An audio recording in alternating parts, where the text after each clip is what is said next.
So, good morning, Standard 9 students. Now, today I shall be explaining the remaining part, but just a flashback of the previous last part of the explanation regarding how Nerissa, you have to keep this in mind because it comes handy later on in the play. So, from the very beginning, Nerissa was in favor of Bassanio marrying Portia. She feels that Bassanio is the most suitable husband fit for Portia. Okay.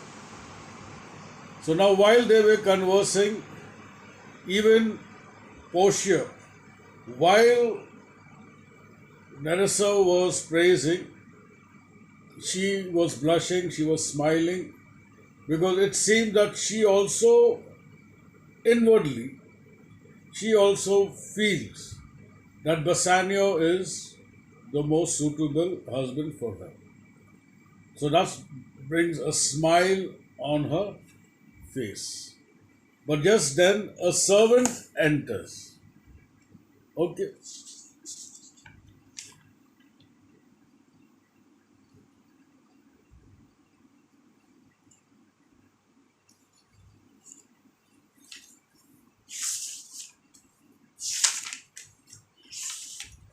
So now,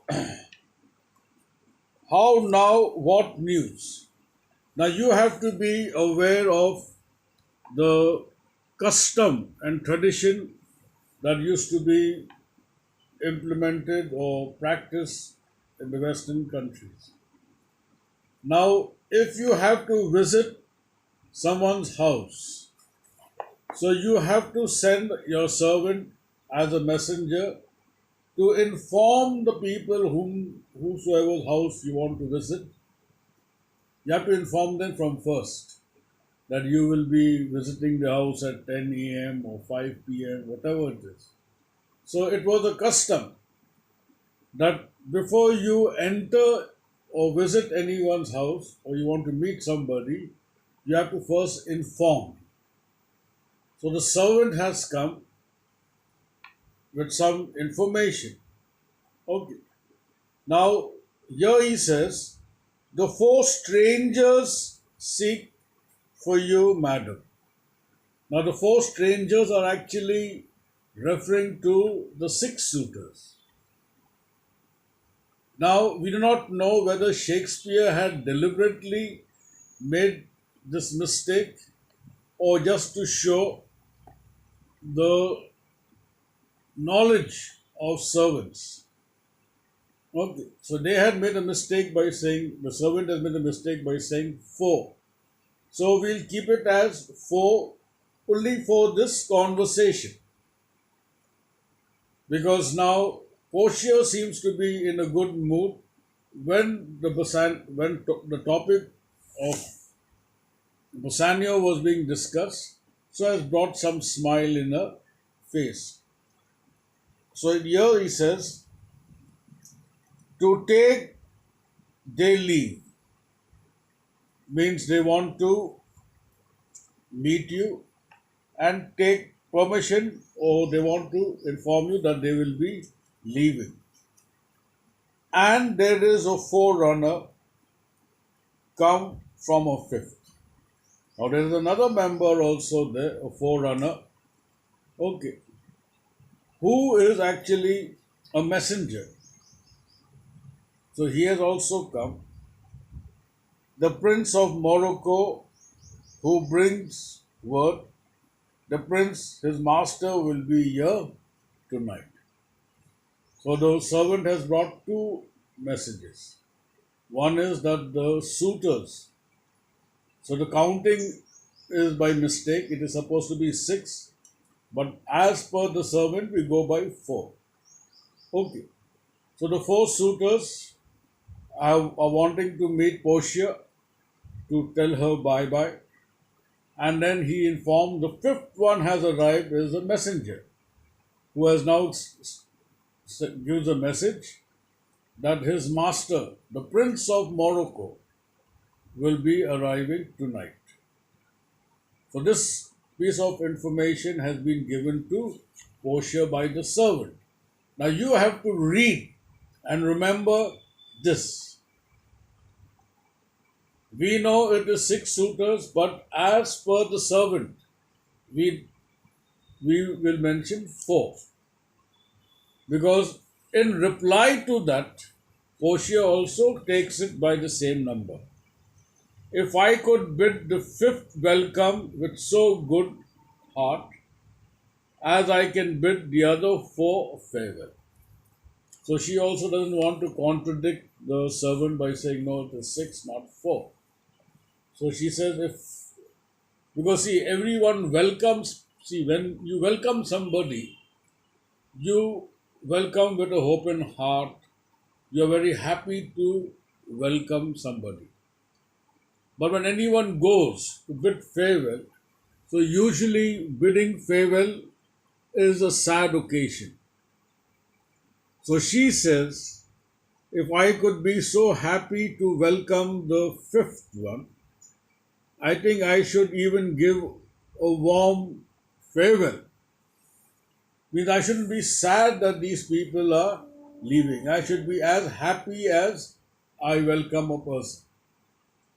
So here we come to know that Portia is very happy that these suitors on their own, they have made up their own decision that they will be leaving. So she's happy about that, and she's happy to even to tell them goodbye.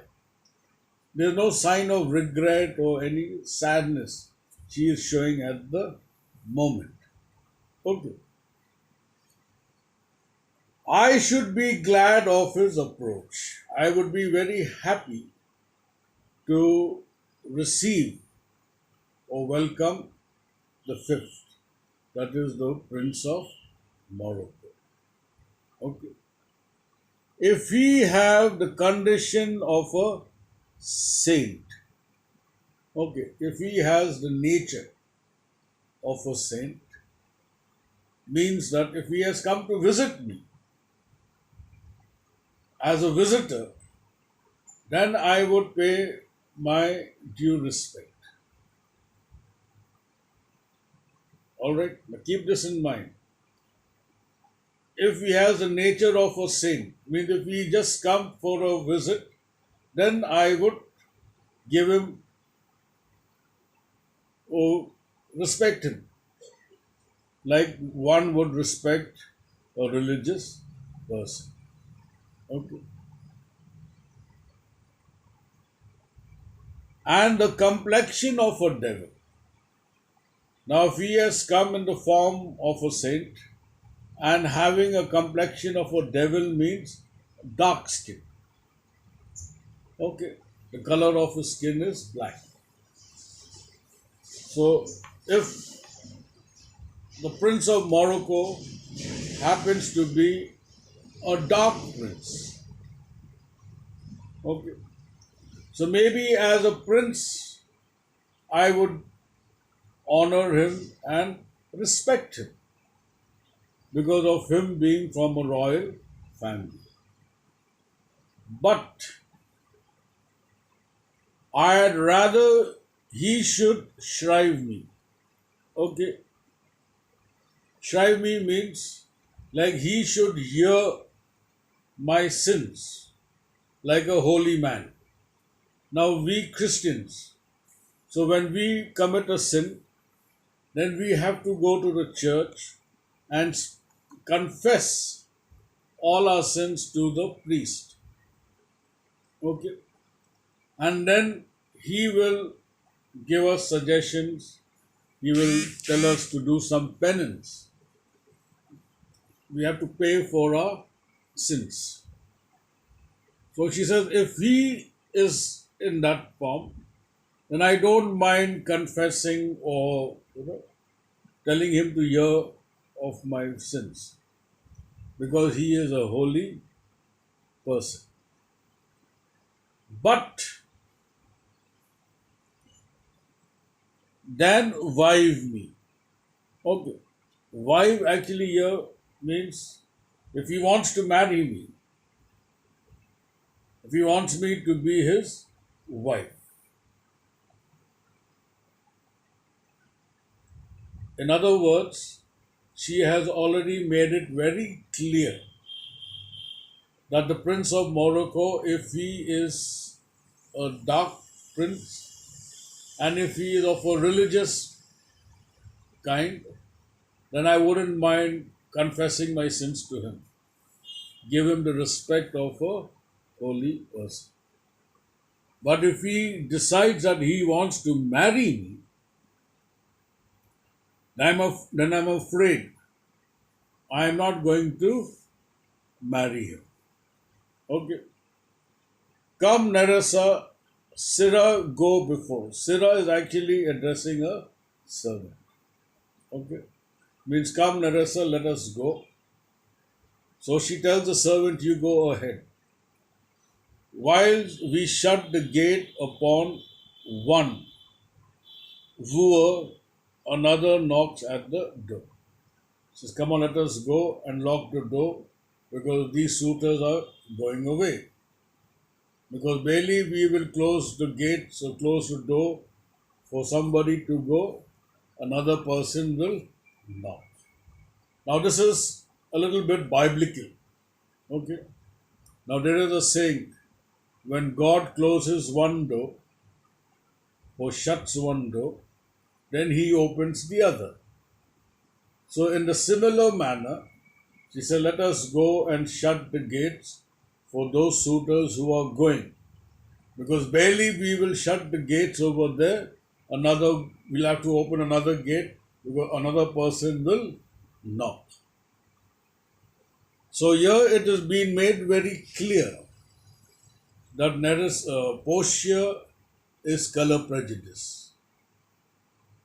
So she says, if he wants to marry me, then I'm afraid or I'm sorry that I will not allow. So she's not going to marry a dark skinned person. Okay. So now I hope you have understood this and you have understood the reason why Portia was a weary or she's tired or she's fed up of this world. It is because in the earlier scene, we come to know that her freedom of choice to choose a husband of her own was curbed, was snatched away by her dead father. Means in the will. So now she comes to know that his device seems to be very appropriate and it's working. Because before people could take part, they are withdrawing. So now she decides that if she has to marry, she will marry according to her father's device. Even if she has to live as old as Sybil and be a virgin like Diana. Okay. So that's the end of the lesson. And after the summer vacation, I shall continue with Act 1, Scene 3. Thank you.